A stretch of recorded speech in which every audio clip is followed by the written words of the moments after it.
So Jordan Love just had his first press conference officially as the Packers' new starting QB. It's our first time hearing from him since this whole Aaron Rodgers trade happened. And over his first 3 seasons in Green Bay, there were a few interviews here and there for Jordan Love, but with Rodgers, of course, still being the starter, we never really got to hear too much from him. So earlier today, he did come in, had his first press conference here, and I think we learned a lot about him, the way he sort of goes through his process, the way that he's preparing to lead this team, how he feels about being the starter. He also talks about his discussion with Rodgers after the trade and a few different things. So I'm going to go through some of the biggest comments, and if you want to watch the whole interview, feel free to go check it out. I think it's posted on the Packers YouTube channel. But this will just be some of the, I think, most interesting comments from Jordan Love, and I'll give my take on the entire situation. And overall, honestly, this makes me an even bigger Jordan Love fan. I just sort of think the way he carries himself is pretty admirable, and you can sort of see that he's been preparing for this for years and years, and we haven't really seen him much over the past few seasons with him being the backup QB in Green Bay, but he's clearly, taking things very seriously, learned from Rodgers, and he seems very ready and very excited to come in here and be the starting quarterback for the Packers in 2023. So first off, I want to start off here. He was asked about his biggest takeaways coming from college and spending 3 years in Green Bay. He said this: I think since college and since I've been here, I've improved drastically. Just learning the scheme, learning how to play this in the scheme, and just improving myself as a quarterback, and I think I've improved in a lot of ways. I just try and keep building that and keep working at it every day. I think all of us who have paid pretty close attention to Love over the years, watching him in preseason, watching him in the game against Kansas City and the game against Philadelphia, you've sort of been able to see the way he's, progressively improved. You've seen his decision-making in his small sample size against the Eagles seemed much better than it was, in the years prior. And considering as well, we've heard Rodgers as well as Matt LaFleur over the past couple seasons mention just how he's taken big steps forward, especially around preseason or training camp. Both LaFleur and Rodgers had lots of praise for Love and the way he started to master the offense. So I think now the fact that he's obviously had 3 years in Green Bay, learning the scheme, as he said, learning under Rodgers, he even himself believes he's much better than he was, which makes lots of sense. Then he's asked about what it's like being in the locker room and now being the guy, because Rodgers is gone. He was the leader. He was the main guy here, future Hall of Famer, one of the best to ever do it. And now he is gone, and Love is now the leader of this locker room, being the starting QB. He said this: "It's exciting. I think there's a lot of energy around it for myself, and I think I can kind of step up and be a little more vocal knowing that I'm the guy and not being a backup." So it sounds to me like Jordan Love, being the backup in Green Bay, being behind Rodgers, he knew his role. He knew he wasn't going to be the leader until Rodgers was gone. And so he, learned from Rodgers. He sat back, learned the scheme from Matt LaFleur, and he stayed pretty quiet because I think for us Packers fans, as I said, we didn't hear too much from him. He never caused any drama, never really made any noise. And so now that Rodgers is gone, Love recognizes that he is the leader of this team, being the quarterback, and it's his team now. And so he's going to come in and sort of step into that role, where before he was sort of still being in the more of a follower role, and now he is the leader in Green Bay. And then he was asked about Matt LaFleur discussing Jordan Love, learning to let it rip, letting the ball rip. And he said this: "It's hard when you first get here. Your mind is so flushed around with so many different things, trying to learn a new scheme, trying to read the defense and understand where to go with the ball. So you're kind of thinking a little bit too much out there, and you can't just play freely. So the more you keep building, keep learning, that's kind of where I get that term, let it rip."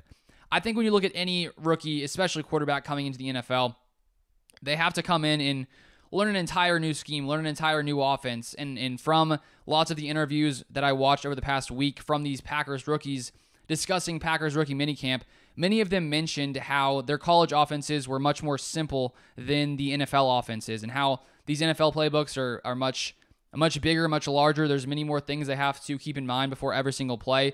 And so Love mentions that when you come in, you have to learn everything. So when you don't fully know exactly everything, you're trying to remember it every single play, you're not playing as fluidly. And so now that Love has spent 3 seasons here, 3 seasons learning this scheme, he's basically able to play a lot more loosely, doesn't really have to think as much because he spent 3 seasons. He really knows what he's doing here in the scheme. And so even though he has had to wait 3 seasons, I think in the end it's going to be very valuable and could lead to him being much more successful than if he would have come in and, let's say, been drafted to another team and had to come in right away. I think he still could have found success, but he's had time to sort of iron out any weaknesses he had, any ball placement issues he had. He's been able to, I think, correct those over the past 3 seasons without having to have the spotlight on him. Then he gets asked this: "What did you learn from Aaron Rodgers over the years?" He says this: "I learned a lot. I was just able to watch a great quarterback, how he works every day, how he handles business in the locker room, interacts with teammates, just how he attacks every day. I mean, just being able to sit back as a quarterback and observe him, observe his footwork, how the ball comes out of his hands, just how he practices every day and then takes that into the game. It's just very valuable stuff that I was able to sit for 3 years and kind of just pick his brain on and just watch him work. So as we all know, Aaron Rodgers learned behind Brett Favre for 3 years, and Jordan Love got to learn behind Rodgers for 3 seasons. It worked out for Aaron Rodgers. Hopefully it works out for Love. I honestly think it will. I think he has a lot of talent, a lot of arm strength, and you can sort of see that in even watching his college tape. But now he's had that time to really correct those issues, the ball placement issues, and hopefully we'll sort of see that as he comes into this next season. But, I mean, just not only, when you get to sit behind Rodgers and sort of watch how he plays, but also sort of watching how he interacts with teammates, how he leads. Love's gotten to pick up a lot of different things. Then he was asked if him and Rodgers had any communication after the trade to the New York Jets went down. He said this: "We talked after the trade. Kind of just wish you the best going forward. He wished me the best and, always there for me if I need anything. If I have any questions or anything, I'm always just grateful to be around him and for the time I had with him to be able to learn and be behind him." So it sounds to me that Aaron Rodgers over the past 3 seasons has been, a big help to Jordan Love, really teaching him little things, being there for him, and, even in this situation, sort of still showing that if Love needs anything, he'll be there for him if he doesn't need anything. And now he was asked how he balances sort of the way that Rodgers played and how he can sort of mix that with being himself. So he said this: "You got to find that balance. You can't go out there and try and throw like he throws, and he makes some crazy throws with his feet, facing different directions, and it's just not everybody can do that. So you got to be able to find what works for you, try and incorporate things, but at the same time, you got to understand how you play the position, what you bring to the table, and just try and incorporate all the little details and things like that you can keep while keeping your game the same." And so I think Jordan Love taking over for Aaron Rodgers, obviously, he's not going to be Aaron Rodgers, and I think that if he were going to try to be Aaron Rodgers, that wouldn't be a smart plan because every quarterback is different. I mean, no matter your position, everyone has a different style of playing that because of the way they grew up, their athletic ability, those kinds of things. And so I think with Love, he clearly understands that, yes, he's going to take things from Rodgers' game, whatever that may be,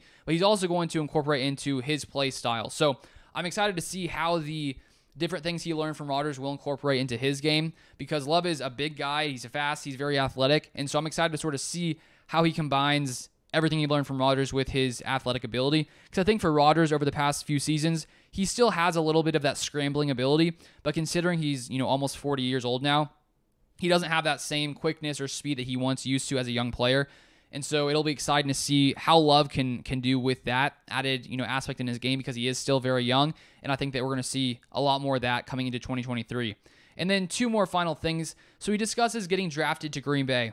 He says this: "When I got drafted, I knew right away what situation I was being put in, who I was being behind, so I knew it was going to come with time, that I was going to come in and learn and grow. But I'll admit, I think the hardest time was when he re-signed the contract last year.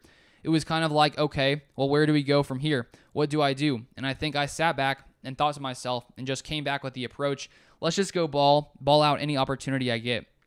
I'm going to get the preseason, and who knows what happens after that. So just grow and try to become the best version of myself, and I can't really control what happens after that, so let it play out." So Love being honest that, when Rodgers signed that contract after the, 2021 season, meaning Love had been in the NFL for 2 years at that point, he had to be sitting back and really think to himself, wanting to be the starter eventually, to see Rodgers sign a 3-year, $150 or so $1 million deal, had to be difficult. And he said it was because he didn't know what was going to happen from that point on. Because if Rodgers had played out that entire contract, that would have been 5 years for Love in the NFL. So he had to be wondering to himself, when is my opportunity going to come? Because any quarterback, even if they have to come in and learn behind someone else, they hope to play and they hope to be the starter at some point. So he had to wonder if maybe he was going to be able to start in Green Bay.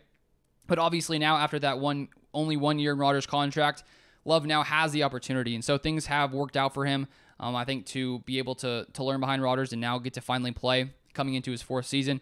Because if Rodgers would have stayed this year, I think it would have gotten a little tricky as to whether or not Love would stay here or if he himself would want to go somewhere else. Because I think any player should have an opportunity to, get a chance, especially if you're drafted in round 1. So luckily he did get the chance. And here is the final response that I'll sort of sum up this entire interview with. And he was asked if, his strategy for handling ups and downs. And this is what he said. I really like his answer. He says this: "We all know that it's ups and downs in the sport. It's not easy in this league.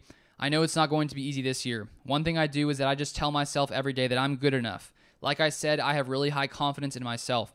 And one thing I learned in college is one of my coaches always told me, it's never as good as you think it is. It's never as bad as you think it is. And that's one thing that stuck with me. You know, even when it feels like the world's falling down, you're playing so bad, and then you go back and film and you're like, that really wasn't as bad as I thought it was. I made a lot of really good plays, or vice versa. You feel like you're playing lights out, and it's like, no, I could have done this a little different. So my thing, like I said, is just keep growing. I know it's not going to be easy. I know that there's going to be ups and downs. And the things I'm going to try and tell guys, stick together, stay together through the whole process. The tighter we can get a bond together as a team, the easier it's going to be to face these challenges. So I think that really sums up the kind of person that Jordan Love is not, getting too high, not getting too low, just sort of staying even-keeled, staying in the middle, and regardless of what's happening, whether you're playing really well, things are going well, whether things are going poorly, just to sort of stay confident and sort of believe that, you can figure it out and not get too high on yourself, not get too low on yourself. And even watching this Jordan Love interview, you can see just how calm he is, how at peace he is with himself and sort of the position he's in. And I think while being very humble, he also has that confidence in himself, which I think is a perfect combination, because you want someone who does believe in themselves.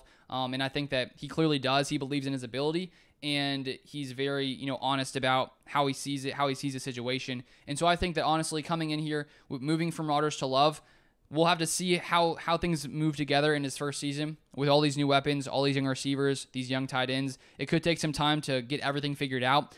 But I think that Love really had the perfect opportunity in his first 3 seasons to learn behind Rodgers, to pick up his skills and things like that, to learn from QB coach Tom Clements, who was big in helping Rodgers develop early in his years. Rodgers helped get him back into this team last offseason. So this past offseason, Love got to learn from him a lot over the year as well. And then you throw in the fact that Love seems he seems ready to handle this leadership role, and he seems to have a very good idea about, what it's going to take to be a leader, but also being able to handle the ups and downs that do come in his first season and as the seasons go on. And so I think when we look at this season for 2023, Love's first season, there's definitely going to be highs and lows. And so if Love comes in week 1 and plays terribly, that doesn't mean he's going to have a terrible season. And I think we have to give him time to sort of grow into the role that he is growing into. And we'll hope that as the year goes by, he gets better and better.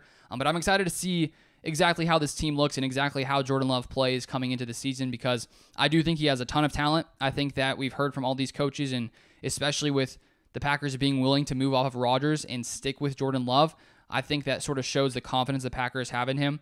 And so hearing all that he had to say today, it gives me lots of promise going forward with Love leading this team, leading this organization, and I'm excited to see how he sort of mixes it all together as the season actually starts in the next few months. But that is all I have for this video. If you guys want to stay up to date with all things Packers, feel free to subscribe. I also have a Packers newsletter where I cover different things throughout the week, and I'll be putting out another Packers Q&A on Friday. So if you want to receive that, you can click the link down below in the description. It'll have a place to enter your email. You can enter your email, and then you will receive those Packers Q&A questions. And if you have any questions you would like me to answer, you can leave them either maybe somewhere on this video, say you're sending it for the Q&A, and I'll try to, if I see it, I'll try to include it if I don't already have too many questions. But that is all I have for this video. I appreciate you guys watching, and I'll see you guys next time.